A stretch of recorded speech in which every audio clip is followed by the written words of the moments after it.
ولا قوة إلا بالله العلي العظيم.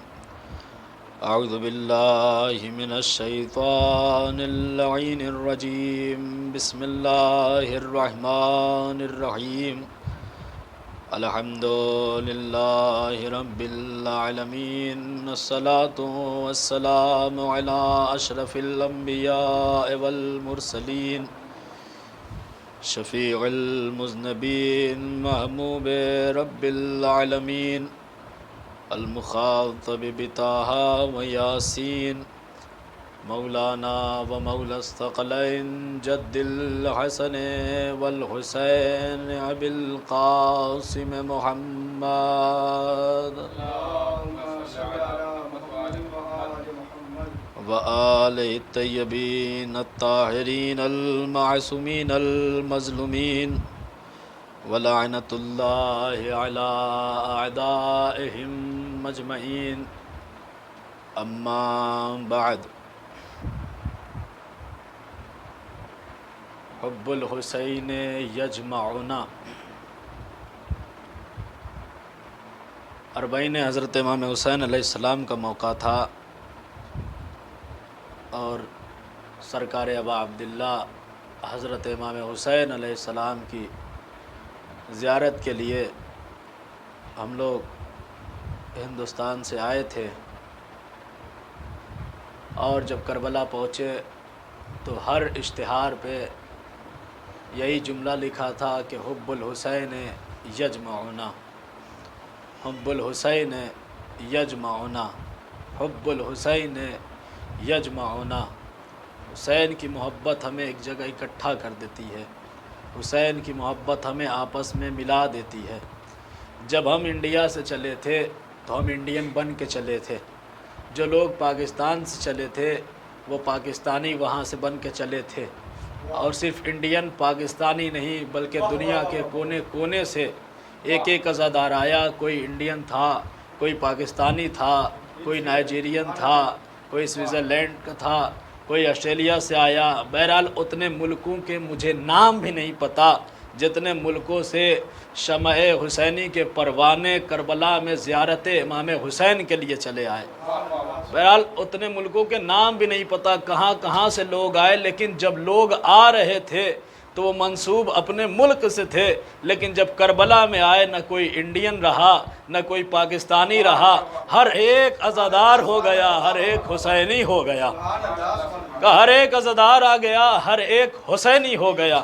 حسین کی محبت نے ہمیں اکٹھا کر دیا، حسین کی محبت نے ہمیں آپس میں ملا دیا. اور واقعاً یہ حسینیت کا ایسا جذبہ ہے کہ جو بھی حسینی ہو گیا، ہم صرف کسی سے محبت کرتے ہیں تو اس بیس پہ محبت کر لیتے ہیں کہ سامنے والا حسینی ہے. یہ نہیں دیکھتے اس کا رنگ کیسا ہے، اس کا ملک کون سا ہے، اس کا فرقہ کون سا ہے. اگر حسینی ہے تو وہ ہمارا ہے.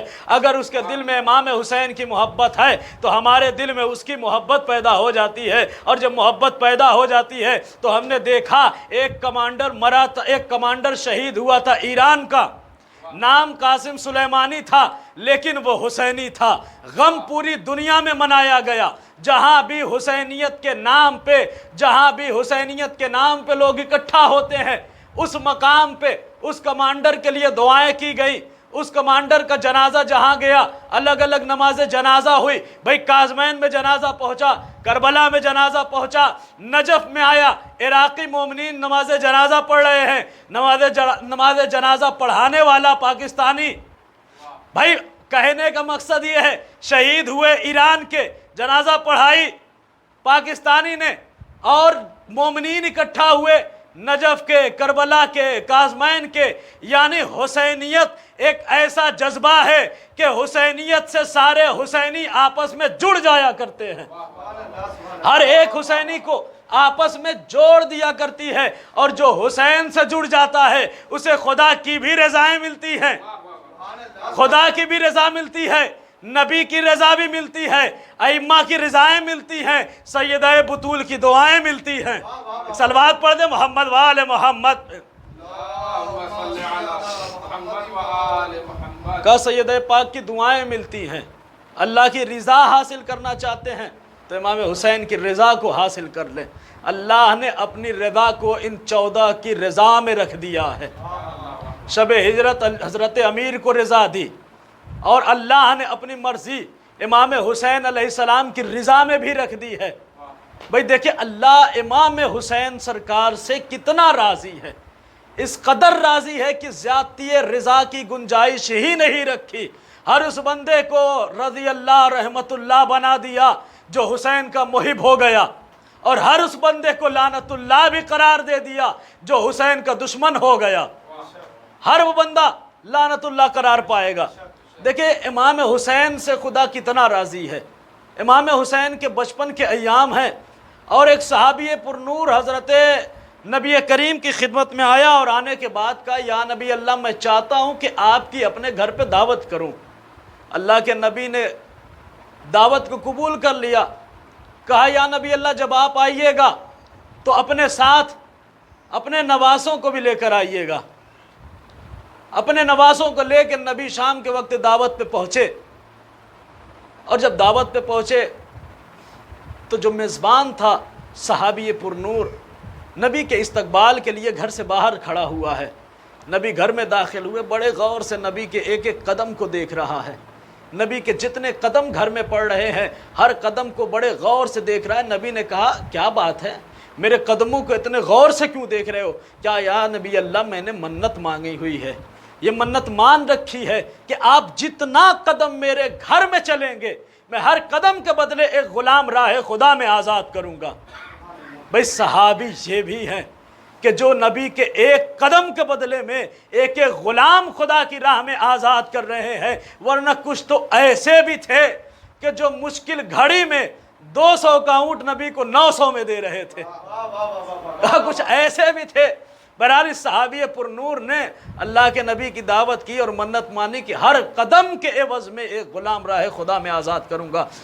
نبی کریم نے دعوت نوش فرمائی، حسنین کریمین دعوت نوش فرما چکے۔ جب واپس گھر آئے تو امام حسین علیہ السلام نے کہا مادر گرامی آج ایک صحابی نے نانا کی دعوت کی، اور دعوت میں اس نے منت مان رکھی تھی کہ جتنے قدم میرے گھر پہ چلیں گے ہر قدم کے عوض میں ایک غلام راہ خدا میں آزاد کروں گا۔ اور جب کہا بی بی نے دعائیں دی اس صحابی کو، بی بی نے تو دعائیں دی۔ امام حسین نے کہا مادر گرامی میں بھی چاہتا ہوں کہ اپنے نانا کی اسی طرح سے دعوت کروں۔ کہا میں بھی چاہتا ہوں اپنے نانا کی اسی طرح سے دعوت کروں۔ بی بی نے کہا بسم اللہ۔ اگلا دن نبی کریم کی دعوت ہوئی۔ کہا نانا آپ ہمارے یہاں دعوت پہ آئیں گے؟ کہا بیٹا یہ تو میرے لیے بڑے شرف کی بات ہے، محشر کے میدان میں زمرہ انبیاء میں کھڑا ہو کے فخر سے کہوں گا میں وہ رسول ہوں کہ جو حسین کا مہمان بنا تھا، میں وہ رسول ہوں جو حسین کا مہمان بنا تھا۔ نبی کریم نے دعوت کو قبول کیا۔ نبی کریم دعوت کے لیے حضرت حسنین کریمین کے گھر پہ چلے۔ اب جیسے ہی بی بی پاک کے گھر پہ نبی چلے، گھر کے دروازے پہ پہنچے تھے کہ اللہ کے نبی نے دیکھا استقبال کے لیے اور کوئی نہیں، حضرت جبرائیل امین آئے ہوئے ہیں۔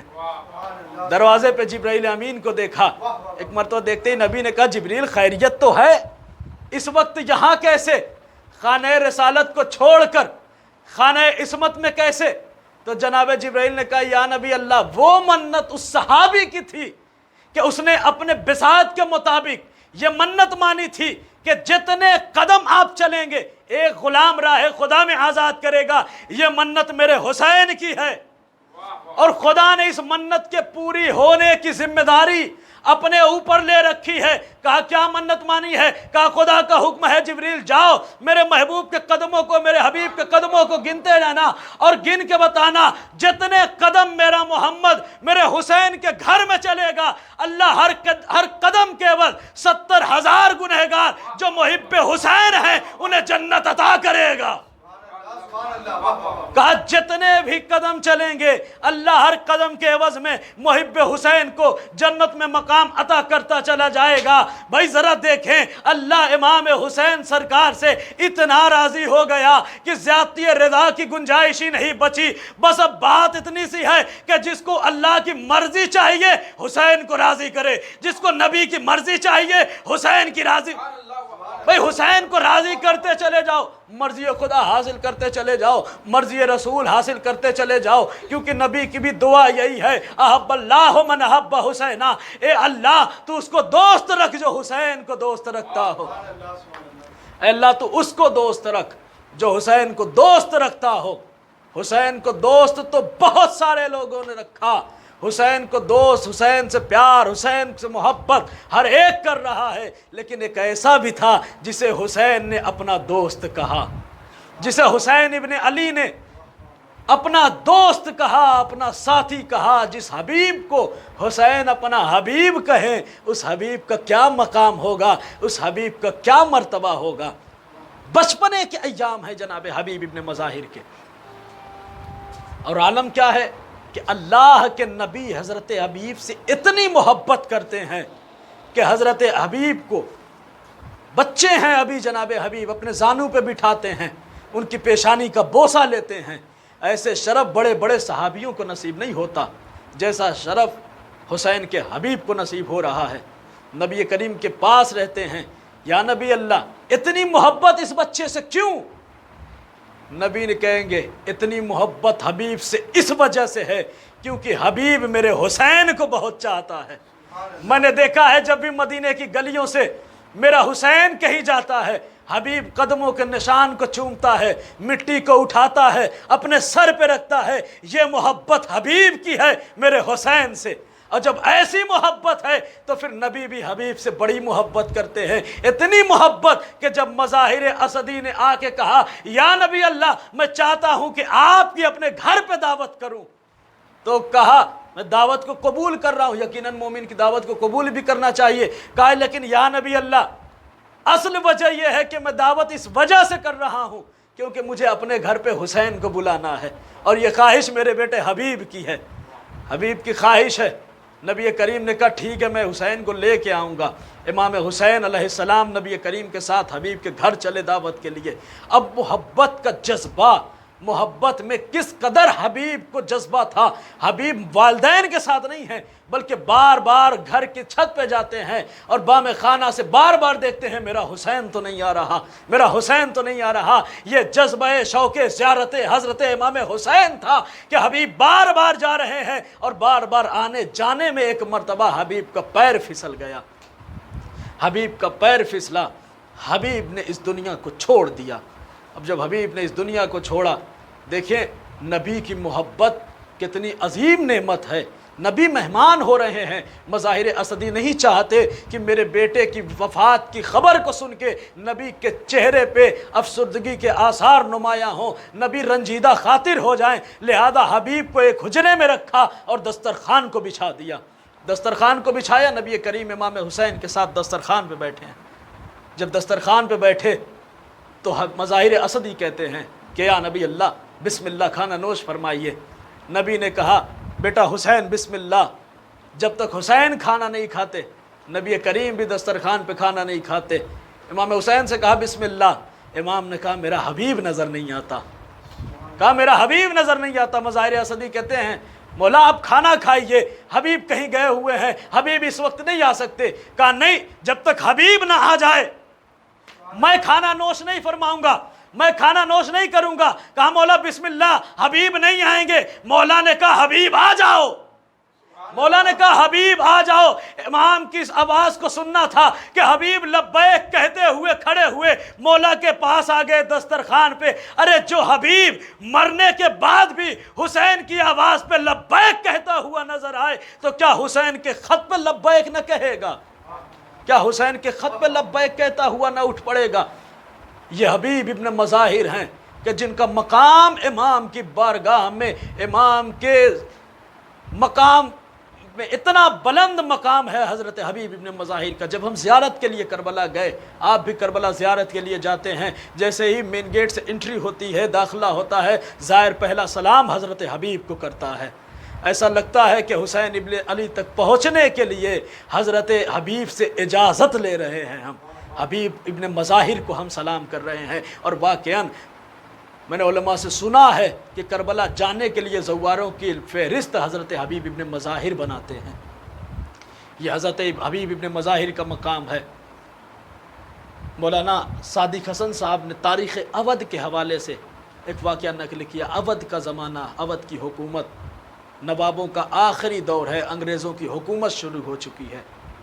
ایک وزیر ہے کہ جسے کچھ الزام لگا کر انگریز حکومت نے قید میں رکھا ہوا ہے، اور اس وزیر کا دستور یہ تھا کہ جب بھی فلک پہ محرم کا چاند نمودار ہوتا تھا، یہ اپنے گھر پہ امام حسین علیہ السلام کی سبیل لگاتا تھا، اور سبیل ایسی لگاتا تھا کہ دودھ رکھتا تھا تاکہ مومنین اس سے سیراب ہو جائیں، دودھ کا شربت رہتا تھا، ہر مومن کو انتظار رہتا تھا کہ محرم کا چاند نکلے، اس وزیر کے گھر ہم جائیں گے، وہاں جا کر ہم سبیل نوش فرمائیں گے۔ کہا محرم کا چاند نکلنے والا ہے، کچھ ہی ایام رہ گئے ہیں، قید خانے میں یہ بڑا پریشان ہے کہ مولا کیا اس بار میں آپ کی سبیل نہ لگا سکوں گا؟ کیا آپ کے نام پہ میں پیاسوں کو پانی نہ پلا سکوں گا؟ مولا کیا اس بار آپ کے عزاداروں کی خدمت نہ کر سکوں گا؟ اللہ کی طرف سے کچھ ایسی راہ ہوئی، کچھ ایسا ہوا خدا بند کریم کی طرف سے کہ چاند رات سے ایک دن قبل اسے رہائی مل گئی۔ چاند رات سے ایک دن قبل اس کو رہائی کا ملنا تھا۔ یہ اپنے گھر آیا، اور جیسے ہی گھر میں آیا ایک مرتبہ پوچھا کیا ہوا؟ کچھ کھانے پینے کے لیے ہے؟ کہا تم اتنے دن سے قید خانے میں ہو، اس وقت گھر میں فاقہ کے آثار آ گئے ہیں، ہمارے پاس اتنی دولت نہیں رہی کہ جس سے ہم اس بار اس شان سے سبیل کر سکیں۔ کہا کیا ہوا؟ مولا ہماری سبیل میں ہمارے دولت کو تو نہیں دیکھتے نا کہ ہم کیا چیز راہ حسین میں دے رہے ہیں، خدا تو امام تو نیت کو دیکھتے ہیں۔ کیا ہوا دودھ کی سبیل نہ کر سکے؟ پانی تو ہے ہمارے پاس، ہم پانی کے ذریعے سے حسین کے عزادار کو سیراب کریں گے۔ کہا انہوں نے سبیل میں پانی کو رکھا، پانی کا شربت ہے۔ کہا لکھنؤ کے نفاست مزاج لوگ ہیں کہ جو آتے ہیں دودھ کی جگہ پانی کا شربت دیکھا، ایک ایک لقمہ پیا اور وہ آگے بڑھ گئے، ایک ایک گھونٹ پی رہے ہیں، آگے بڑھ رہے ہیں، جرعہ جرعہ کر کے پی رہے ہیں، آگے بڑھ رہے ہیں۔ کہا کہ سارے لوگ سیراب ہو گئے لیکن ابھی سارا پانی بچا ہوا ہے۔ یہ بڑا پریشان ہے، بڑا بے قرار ہے کہ مولا کیا اس بار میری سبیل قبول نہیں ہوئی؟ مولا سبیل کا سارا شربت بچ گیا، مولا کیا اس بار میری قبول آپ کی بارگاہ، میری سبیل آپ کی بارگاہ میں قبول نہیں ہوئی؟ بس یہ سوچ رہا تھا، رات میں بڑا افسردگی کے عالم میں، بڑی اداسی کے عالم میں سویا ہوا ہے کہ دروازے پہ کسی نے دستک دی، دروازے پہ دستک دی، دوڑا ہوا آیا دروازے پہ، دیکھا کئی لوگ کھڑے ہوئے دروازے پہ، اور اس سے کہا ہم اجنبی ہیں، ہم مسافر ہیں، ہمیں پانی مل سکتا ہے؟ بس جیسے ہی پانی کا سوال کیا ایک مرتبہ اس کا دل خوش ہو گیا، اس نے کہا حسین کی سبیل کا سارا پانی میرے گھر میں ہے، آؤ بیٹھو تم پانی نوش فرو۔ اور کہا یہ کیسے لوگ تھے جنہوں نے اس سبیل سے کئی کوزے پانی پیے، اور جب پانی پی چکے تو اس نے اب ان کے چہروں کو دیکھا، چہروں سے عجب سی بشاشت نمودار ہے، ایسی بشاشت نمودار ہے۔ ایک مرتبہ دیکھ کر اس نے کہا کہ آپ لوگ یہاں کے تو نہیں معلوم دیتے، آپ لوگ کہاں سے آئے ہیں؟ کہا اے محب حسین، اے عزادار حسین، ہمیں حسین ابن علی نے بھیجا ہے۔ تاریخ اودھ میں ملتا ہے، کہا ہمیں حسین ابن علی نے بھیجا ہے کہ میرے ایک عزادار نے سبیل رکھی ہے، بڑے خلوص سے اس نے عزاداروں کو پانی پلایا ہے، جاؤ تم بھی پانی پی لو۔ کہا آپ کون ہیں؟ کہا میں حبیب ابن مظاہر ہوں، کہا میں حبیب ابن مظاہر اسدی ہوں، یہ میرے ساتھ شہدائے کربلا کے کچھ افراد ہیں، حسین ابن علی نے ہم کو بھیجا ہے۔ اے ارباب عزا، بڑا عظیم مقام ہے جناب حبیب کا امام حسین کی نگاہ میں۔ ارے صرف امام حسین کی نگاہ میں مرتبہ ایسا نہیں ہے، بلکہ کوئی اور بھی ہے کہ جس کی نگاہ میں جناب حبیب کا مقام بہت بلند ہے۔ وہ کون؟ کہا دوسری محرم کو قافلہ جب کربلا میں خیمہ زن ہو گیا، تیسری محرم عمر سعد ملعون کربلا میں آیا، پھر خولی ملعون اپنا لشکر لے کے آیا، شمر ملعون اپنا لشکر لے کے آیا۔ علی کی بیٹی کا دل دہل رہا ہے، پوچھتی ہے بھیا، کبھی فضا کے ذریعے سے پوچھتی ہے فضا جاؤ ذرا بھیا سے پوچھو یہ کس کا لشکر آ رہا ہے؟ ہر بار جواب آتا، کبھی جواب آتا عمر سعد کا لشکر آ رہا ہے، کبھی جواب ملا خولی آ گیا 4000 کا لشکر لے کے، کبھی جواب ملا شمر آ گیا۔ بس ایک مرتبہ بلایا بھیا کو، بلانے کے بعد کہا بھیا حسین صرف دشمنوں کے لشکر آ رہے ہیں، بھیا کیا ہمارا کوئی نہیں جو ہماری مدد کو آئے؟ کہا اے میری بہن زینب، ارے کیا کہوں، تم نے میری اماں زہرا کا دور بھی دیکھا، تم نے بابا کا دور بھی دیکھا، ہماری مدد کے لیے کون آئے گا؟ ارباب ازا پہچانیے یہ حبیب کا مقام کتنا بلند ہے کہ امام حسین سے پہلے حضرت شہزادی کونین کے نام پہ زبان پہ نام آیا، اور کیا نام آیا؟ بھیا آپ کا ایک حبیب بھی تو ہے، ذرا حبیب کو خط لکھ کے بلائیے نا، حبیب ضرور آئیں گے۔ اے ارباب ازا، حسین ابن علی نے خط لکھا، من الحسین ابن علی الی رجل فقی، حسین ابن علی کی طرف سے رجل فقی حبیب کے نام خط بھیجا امام نے۔ حبیب گھر میں ہے، کھانا نوش فرما رہے ہیں، بس کھانا نوش فرماتے فرماتے ایک مرتبہ حبیب ابن مظاہر کے گلے میں لقمہ گلو گیر ہو گیا، بس لقمہ کے گلو گیر ہونا تھا کہ ایک مرتبہ حبیب نے کہا شاید کسی بھوکے نے مجھے یاد کیا ہے، شاید کسی پیاسے نے مجھے یاد کیا ہے۔ بس حبیب یہ سوچ رہے تھے کہ دروازے سے دستک ہوئی، حبیب دروازے پہ آئے، پوچھا کون ہے؟ کہا انا برید الحسین، میں حسین کا قاصد ہوں، بس حسین کا نام سننا، قاصد کے قدموں کو چوم لیا، میرے مولا کے پاس سے تم آ رہے ہو، کیا کام ہے؟ کہا یہ خط دیا ہے امام نے۔ حبیب نے خط کو اپنے آنکھوں سے لگایا، خط کو بوسہ دیا، خط کو کھول کے پڑھا تو مضمون خط یہی تھا، حبیب ہم نرغے آدھا میں گھر چکے ہیں، حبیب اگر آنا چاہو تو آ جاؤ۔ اے ارباب ازا، حبیب نے اپنی زوجہ سے کہا کہ حسین ابن علی کا خط آیا ہے، حسین ابن علی نے مجھے بلایا ہے، کربلا کے میدان میں گھر گئے۔ زوجہ کہتی ہے حبیب پھر کیا ارادہ ہے؟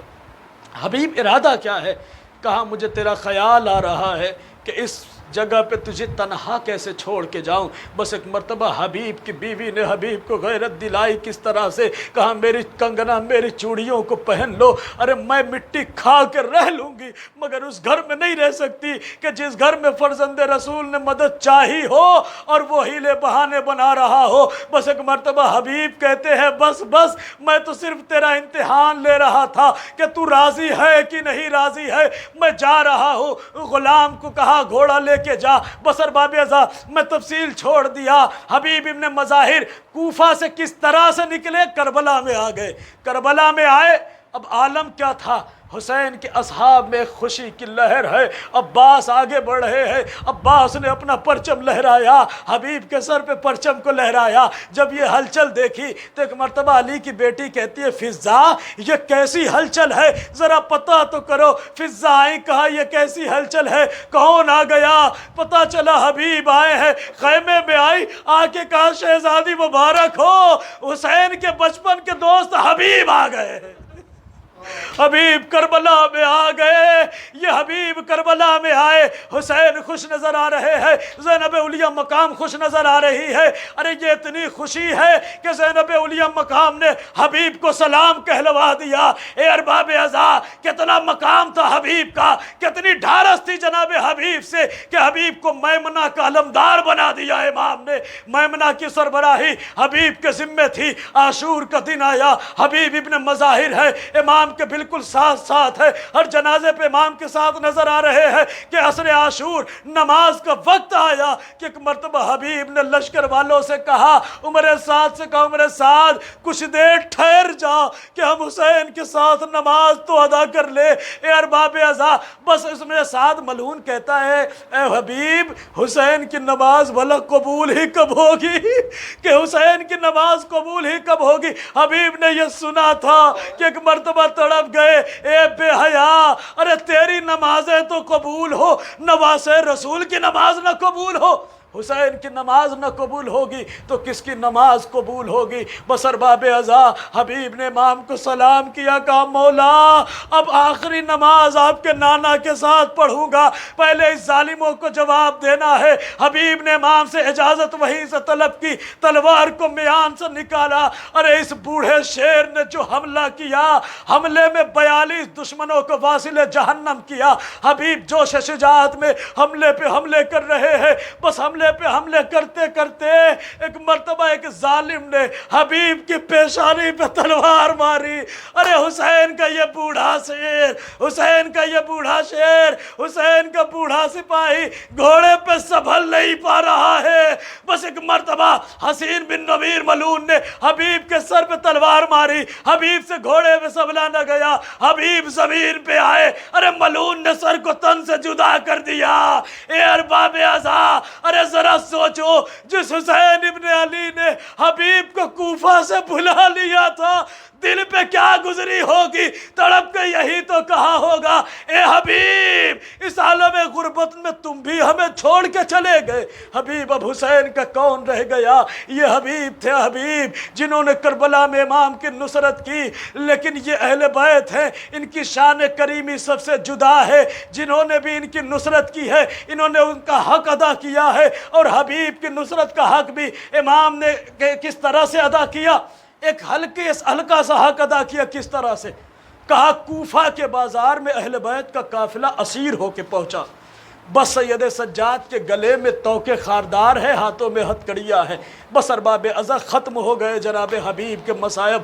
بس اہل بیت کی شان کریمی بیان کر کے آپ کی زحمت کو تمام کر دوں گا. اے ارباب عزا، سجاد زنجیر میں جکڑے ہوئے ہیں کہ سید سجاد کے پیروں کے پاس ایک چھوٹا سا بچہ آیا. اب یہ جو چھوٹا سا بچہ آیا آ کے سید سجاد کو سلام کرتا ہے. سجاد نے پوچھا تم کون ہو؟ کہا میں حبیب کا یتیم ہوں. کہا میں حبیب کا یتیم ہوں. سجاد نے جیسے ہی سنا میں حبیب کا یتیم ہوں، کہا اے پھوپھی زینب حبیب کا یتیم آیا ہے. کہا سجاد حبیب کے یتیم کو میرے پاس بھیجو. حبیب کا یتیم بی بی کے پاس آیا. حبیب کے یتیم سے کہا کہ اے ابن حبیب بتا تیری والدہ کہاں ہے؟ بس بی بی کی آواز سنی. ایک چھت سے حبیب کی زوجہ نے کہا اے شہزادی یہ کنیز حاضر ہے، مگر میں اپنی آنکھوں کو بند کیے ہوئے ہوں کیونکہ میں نہیں دیکھ سکتی. نبی کی نوازیاں بلوے عام میں ہو. بس ایک مرتبہ حبیب کی زوجہ سے جناب زینب نے کہا کہ اے حبیب کی زوجہ، ارے جب سے حبیب مارا گیا میں تجھے ڈھونڈ رہی ہوں، میں نے اب تک تجھے پرسہ نہیں دیا. اے حبیب کی زوجہ میں تجھے پرسہ دیتی ہوں، حبیب کا پرسہ لے لے. تیرا شوہر مارا گیا، میں پرسہ دے رہی ہوں. اے بی بی حبیب کی زوجہ کو تو پرسہ دے دیا، آپ کا بھائی مارا گیا. ارے کس نے پرسہ دیا؟ پرسہ تو نہ ملا. تماچے ملے سکینہ کو، کوڑے ملے بی بی کو، زنجیروں میں جکڑا گیا سجاد کو. ہائے یہ کیسا پرسہ. اے حبیب کی زوجہ پرسہ قبول کر. اے حبیب کے بیٹے پرسہ لے. تیرا بابا بڑی جواں مردی کے ساتھ مارا گیا، نصرت حسین میں مارا گیا. وَسَيَعْلَمُ الَّذِينَ ظَلَمُوا أَيَّ مُنْقَلَبٍ يَنْقَلَبُونَ. إِنَّا لِلَّهِ وَإِنَّا إِلَيْهِ رَاجِعُونَ.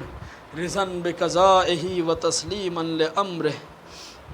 إلهي بحق الزهراء وأبيها وبعلها وبنيها وسر المستودع فيها أن تصلي على محمد وآل محمد وأن تفعل بما أنت أهله ولا تفعل بما أنا أهله. ماتم حسین یا حسین.